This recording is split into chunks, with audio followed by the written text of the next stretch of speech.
Kasi hindi lang naman wika ang pinag-uusapan dito, yung kultura, yung values natin, ang Filipino values na.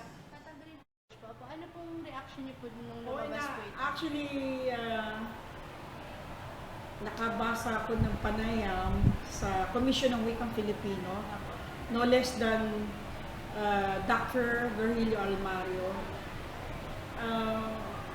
May mga pahayag siya doon, no? At yung ibang pahayag niya ay sinasang-ayunan ko, kaya lang yung iba ay sinasalungat ko. Unang-una, madi-displace ang mga professors sa college na nagtuturo ng Filipino. Iilan na nga lang yung salaysay kurso na nire-require ang Filipino na 6 units, di ba? Sining ng komunikasyon niya at saka rhetoric, ako na nagkakamali. Tapos tatanggalin pa. So, unang-una, mawawala ng hanap buhay mo ngayon. No? Yun naman mga estudyante na nasa kolehiyo, kumbaga yung diwa ng pagiging Filipino, dala na rin ng wikang, yung medium nga, at saka yung mga aralin na may kaugnayan sa Filipino, parang mabubura na yon. Pero ang sabi naman ni Dr. Virgilio Almario, aalisin na nga yung sining na komunikasyon at retorika, ilalagay sa junior and senior high school. Kumbaga, pagdating sa college, puro English, puro subject talk in English yata mangyayari. Dahil nga globally competitive daw ang mga Pinoy, and so para naman may laban tayo sa global community, gumaling sana sa English, no? Kaya lang hindi naman nangangahulugan na yung pag-aaral ng Filipino ay hindi rin ikaw gagaling sa English. Pwede naman gumaling ka sa parehong wika. Kasi ako naniniwala na pag magaling ka sa Filipino, malaki ang chance mong gumaling din sa English. Ganon yun eh. Kasi may marusay tayo magsalin, di ba? O kaya nga, mali yung inisip ng iba na, kasi yung Filipino tinuturo pa eh. Kaya mga estudyante, magaling sa Filipino, mahina naman sa English. Mali yun, nasa sa tao yan. Ngayon, dadalhin daw sa high school yung 6 units na yun, na supposed to be tinuturo sa college, sa general education, dadalhin sa junior and senior high school. Yun ang sabi naman ni Dr. Virgilio Almario, yun yung national artist natin for literature. Siya ay parang sang-ayon doon, no? Kasi feeling ko, itong si Dr. Almario, actually, idolo ko, tagahanga ako niyan. Kaya lang doon sa kanyang paniniwala na ang Pilipino ay, yun na nga, yung parang kasing, ibasa siya ang chairman ng Commission ng Wikang Pambansa, siyempre, sino ba naglagay sa kanya doon? Si Pinoy. Yung ba naman K-12, siyempre yan ay isa sa advocacy ni Pinoy. So, hindi naman niya kakagatin yung kanyang amo, kumbaga, no? Siya nagluklok sa position niya. So, more or less, siguro, inuunawa niya na may magandang bubu ngayon, no? Na mag-concentrate na hala yung mga college students sa English at todo na sa high school yung pagtuturo na Filipino. Iniisip ko, may point naman din doon si Dr. Almario, di ba? Anyway, hindi naman din totally tinanggal kasi dinagdag din naman sa junior and senior high school, no, yung 6 units. Kaya kung ibig sabihin, nandun din, dala rin ng bata kasi lahat naman dadaan din sa junior and senior high school. So, kaya lang yung mga professor na sa college, madi-display sila o hindi naman sila yung nasa college na sila, pupunta sila sa high school, sa junior high school, parang hindi nila gagawin yun. Professor sila sa college, pupunta sila sa high school. So, isa yun, no? Kaya nga lang, yun nga, yung mga major subjects naman kasi maiiwan, no? Yung mga Filipino major sa college, usually mga AV Filipino yan, tawag dito itong BSE Filipino, mga nagme-major, hindi pa, lahat ng Filipino subjects na kailangan nilang kukunin pa rin naman nila, no? Kaya lang, ilan lang po yung nagme-major. Hindi ba napaka-kakaunti? Dito nga sa PL man, walang Filipino, may Filipino major pa dyan sa graduate school nga. Nung ako'y nag-aaral sa postgraduate studies, ang PLM walang master sa Filipino. Samantalang doon ako nag-aaral nung una. Sabi ko, bakala kayong, alam niyo, ang in-enroll ko rin, Educational Administration. But eventually, iniwan ko yung school. Bumalik ako sa UE. Kasi sa UE ako nag-undergrad. Doon ako kumuha ng postgraduate studies. At ako naman yung naging masaya kasi nga, retired UP professor at saka PAU professor, kaharap kong gagaling. So, tawag dito itong nakakalungkot din, kasi parang lalong mababaliwala ang Pilipino sa college. Lalo na yung Rizal course, no? Yung Rizal course, parang ituturo ba sa senior, junior high school yon? Tatanggalin din. Tatanggalin din, yun ang nakalagay sa memo. And ano na mangyayari? Nasaan na ang diwang makapilipino natin? Hindi ba kaya nga lang nadadagdagan yung diwang Filipino na yan ay dahil nasa subject? I-required yan eh. Kasi yung mga required niya, yung sa pinitang kukunin mo yan, kaya gusto mo, kaya ayaw mo, habang kumukuha naman ng subject na, siyempre yung input, yung diwang Filipino na maitatanim nga sa puso't isip ng mga estudyante, kahit pa paano nandun. No? Kung maaalisin yun, di paano na? Parang ang Filipino, aping-api na, no? Aping-api na siya na parang, Pilipino tayo. Pilipinas pa naman. Oo, Pilipino tayo. Pilipinas ito. More than anyone else, tayo dapat unang-unang magpayaman, magpaunlad, mangalaga. Unang-unang mangalaga, magpaunlad at payamanin pa. Payamanin pa yung ating wikang sarili. Pagkatapos sila nilang itinatapon, ano ba tayo? Kano ba tayo? Ba't yung English ang naku, kasi nga puro na lang kasi ang puro pag-abroad ang nasa isip, yun ang wika ng mundo. Kaya yun naman. Kaya minsan iisipin mo kung saan ka ba, no? Parang may katwiran din naman.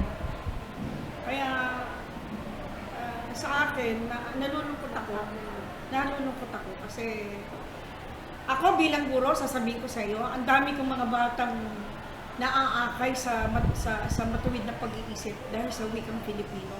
Kasi hindi lang naman wikang pinag-uusapan dito, yung kultura, yung values natin, ang Filipino values na ginagamit mo yung sariling wika, lalong naiintindihan nila. Kaya yun, wala na yun. Kasi wala na kasi yung subject ano pa. So doon ako lungkot na lungkot, no? Kasi for all you know, sa halos 4 na dekadang pagtuturo ko, napuna ko, ang Filipino Department, ang Filipino teachers, ang lalong nakapagtatanim ng good moral Filipino values sa mga estudyante. Unang-una kasi dun sa wika. Intindi nila yung wika. Tsaka nga, kasi yung kultura nandoon, yung values nandoon. Kaya talagang daman-daman nila, kuhang-kuhan nila. Sabi nga, di ba kapag po ginagamit po sa komunikasyon English, hindi po ganun, yung mensahe po hindi po ganun tumitino. Pero kung Tagalog po, Filipino po yung ginamit mo, hindi lang sa naiintindihan, tumatagos pa po sa puso. Tagos hanggang buto, hanggang laman hanggang buto. Katulad nga nung iniibig kita. Apo. Para doon sa I love you. Yung I love you, parang lang, wala lang. Parang himagas lang yan. Pero yung iniibig kita, na may halong, nandoon yung sinseridad, ay iba yun. Tagos hanggang buto yun. Ibang-iba. Ganon din yung mura. Ganon din yung mura, di ba? Sa English po kasi parang naging expression. Parang yung SHIT, parang pero pag kayo ni PII, iba yun. Mas nagagalit po.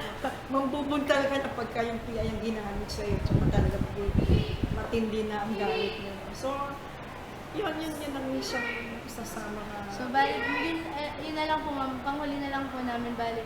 Kung halimbawa po, mabigyan po lang kayo ng pagkakataon na may pahatid yung mensahe niyo po sa CHED, ano pong gusto niyo masabi sa CHED? Huwag nilang tanggalin yung asignatura na itinuturo sa wikang Filipino. At saka yung Filipino mismo as bilang asignatura. Kasi maraming Pilipino hindi nga marunong magpahayag ng matino sa Filipino. Totoo yun, no? Ang galing-galing nila sa English kumisan, pero sa Filipino ay paengkang-engkang ang kanilang pamimilipino. Sa totoo lang. Kasi nga, yun na nga, yung nasasagap sa kalsada, di ba? Tapos nalalagyan pa ng mga gay language, di ba? Kaya halo-halo nga eh. Parang nawawala na yung pagkawagas ng Filipino. Napakaganda ng wika pa naman natin, di ba? Para ano ba tawag dito, itong nalalapastangan. Sa kolehiyo lang itinuturo yung matinong Filipino. Ang natutunan nila yung mga corrupted Filipino dyan sa kalye. Paano na? Wala na. Paano na sila mananalita? Yun na nga, yung salitang kalye na lang. Yung wikang akademiko na Filipino, wala na. Kasi nga nawala na sa kolehiyo yung subject na Filipino. So yun yung Huwag po sana tawag. Okay. Kaya hindi dapat tanggalin. Dapat nga dagdagan pa. Kasi wika natin yan eh. Yun po, maraming salamat po. It's about time. It's really about time para sa mga Pilipino na gamitin yung kanilang lengguwahe, yung namang dialect pa nga eh. Diba? Kaya ngayon multilingual, diretso na negatibo eh. Kasi pinaliwanag naman doon sa order ng CHED na yun. Aalisin siya dahil na iaakma ito sa K-12 na kung saan may 2 taong madadagdag para sa high school para magkaroon tayo ng 12-year basic education. So yung supposedly na 10 taon ng basic ed natin madadagdagan ng 2, yung first year college at second year college natin mapupunta na siya sa K-12. Okay. So doon palaging may Pilipino. Diba? Ngayon, sa isang banda, may katwiran dun yung CHED, no? Kasi bakit mo pa naman siya i-implement dun sa tertiary ay samantalang ito naman ay meron na, ay inaakma mo lang naman dun sa bagong curriculum na pinapatupad sa ating bansa. Pero sa isang banda din, no, kapag ikaw ay talagang nagmamahal sa yung salita, no, na kung talagang susundin natin yun, dapat ay ipatupad pa rin, hindi lang dahil sa aakma tayo sa K-12 kasi maraming mauunlad na bansa ngayon. May isang pag-aaral na ginawa sa I think ang nag-spearhead no na Japan, no. Ang ginawa nila doon, hinanap nila yung mga 10 universidad sa Asia, no, top 10 na university na kung saan, no, sabi ng isang ano doon ng isang nagsulat nun, sabi niya, bakit sila, tanyag sila, at maulad sila, pero hindi naman sila gumagamit ng, hindi sila masyadong istrikto sa paggamit ng salitang banyaga sa kanila. Naging matagumpay sila kasi nananatili yung pagmamahal nila dun sa kanilang sariling wika. Like for example, sa Japan, no? Bakit siya naging progresibo? Bakit napakaunlad niyang bansa? Kasi nga, sa lahat doon, kahit na sa pinakamataas na level o antas ng kanilang pag-aaral, gumagamit sila ng sarili nilang wika. No? Kahit naman sa Korea, no? Kahit ngayon, kung makikita mo ang Korea, lumalaban na, very competitive sila, no? Pero bakit sa kanila makikita mo yung curriculum nila? Wala silang sinasabi strictly na meron kang itong wika lang na ito ang gagamitin mo dahil nasa mataas na antas ka na. Pero ginagamit pa rin nila, no? At ito nga yung nakakatuwa kasi lagi nating tinitingnan dito sa bansang Pilipinas ang mga pangunahing universidad katulad ng UP, Lasal, Ateneo. Pero alam niyo ba, sa kasalukuyan ay meron na rin silang mga ginagawa sa kanilang universidad na kung saan ay ang paggamit na rin ng sariling wika. Kasi ito lamang ako, tama sa isang banda ang CHED, no?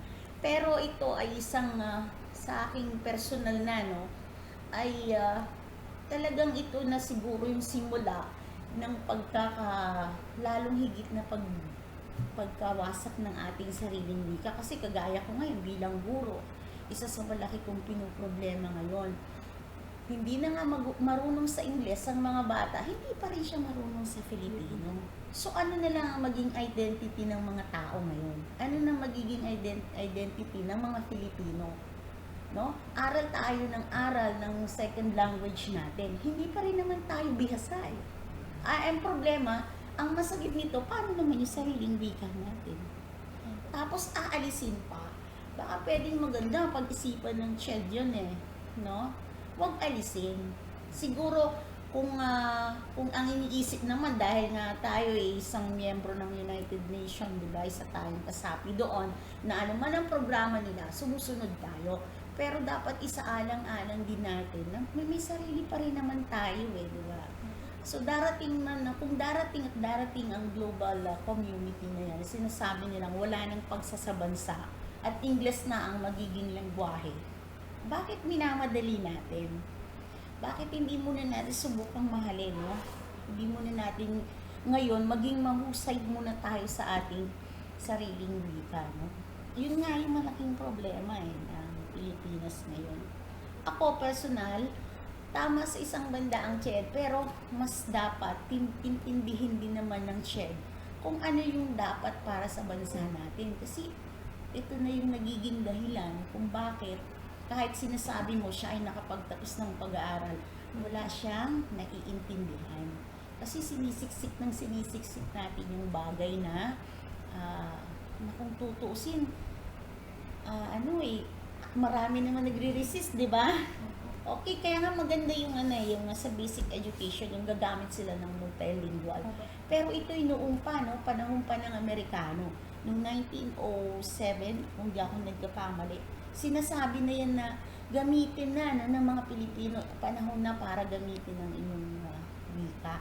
Kasi noong 1901, nagkaroon ng order sa Commonwealth na paggugobyerno, pinanukala ng Amerikano na sa instruction sa eskwelahan dapat Ingles. Pero noong 1907, sinabi niya mga it's about time. It's really about time para sa mga Pilipino na gamitin yung kanilang lengguwahe, yung namang dialect pa nga diba? Kaya nga yung multilingual, yun sana mag-isip, no?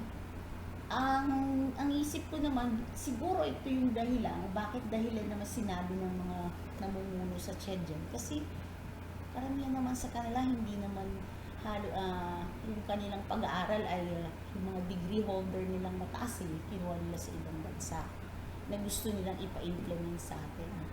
Kaya dapat pag-isipan din, malalim yung problema natin na ang mga leader mismo natin, hindi tayo tinuturuang magmahal sa ating sariling wika. At ito ay nakakatakot siya.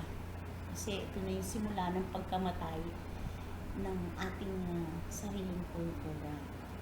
Ma'am, bali po yung sa, isa pa po sa mga dahilan kung bakit po, pilit po na parang pinipigilan po yung pag-implementa po nun. Dahil po, sa inilabas po ng CHED na, estimasyon nila, mga 20,000 lang po na guro yung mawawalan ng trabaho. Pero sa sariling pag-aaral po na ginawa nung pong mga taong nagsisikap po na mag-isulong yung sa wikang Filipino nga po, halos 50 hanggang 100,000 po na professor, yung mga nagtuturo po sa kolehiyo, yung mawawalan po ng trabaho. Ano po? Totoo naman yun Parang lang yun napakababaw nga lang Kung sa katotohanan, isa sa malaking problema ng lipunan ng Pilipinas yun Malaki ang walang mga trabaho. Pero very shallow yung niya Ang tingin ko pa hindi pa Kung mawawalan ng trabaho, ang Pilipino very flexible naman Wala ako kagaya ko sa akin, ihahalimbawa ko sarili ko. Dati akong guro ng Ingles, no? Dahil sa ako nakapagtapos ng mass communication and it's a language subject, di ba? Pwede mo naman siya i-transform. Ang problema lang natin, hindi pa yun no? Kung mawawalan yun, I think ako sigurado sa diskarte ng Pilipino, saludo tayo dyan, kaya nila no? Ang problema natin dito, yung halaga ng sariling pagkatao ng mga Pilipino. Yun yung yung pinakamahalaga sa lahat. No? Kasi pwede naman tayo maghanap ng iba. Ito yung pinakamalaking kinakatakutan natin. No? Na darating ba? Okay, sinasabi kasi ng mga futurist, no? Darating ang panahon, wala ng pagkabansa. At ang Pilipinas sa isang bahagi na lang ng history o kasaysayan. Pero ang pangit naman kung matatala tayo sa kasaysayan, no?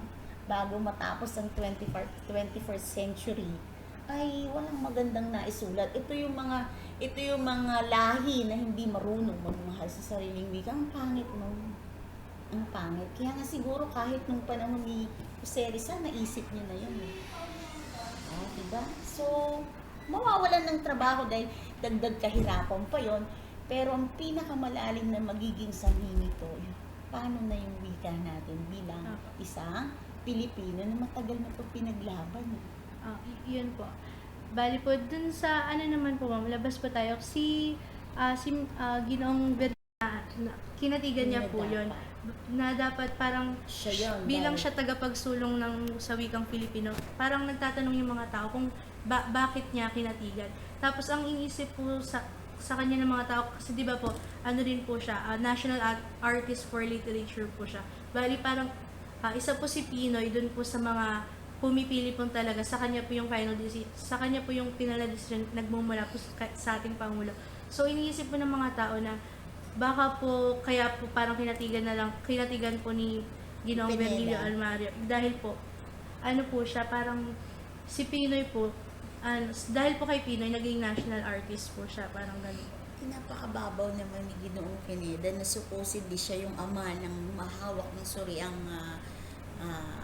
wikang pambansa ng Pilipinas. No? Parang sa isang katulad ni Pineda na sumusulat din kasi siya, na kung siya ay sumasang-ayon, isang mukhang malaking problema ni Ginoong Pineda ngayon. Pero maaring hindi naman siguro hindi niya ginamit yung isip niya. Maaring posible nga na isinaalang-alang nga niya yon dahil sa kanyang nakamit na nakarangalan o identity para sa isang nagaling sa isang pangulo. Pero hindi pa rin yun, inaasahan ng mga Pilipino na dapat siya yung pangunahing tao na magsusulong sa pagpapahalaga ng ating wikang Filipino.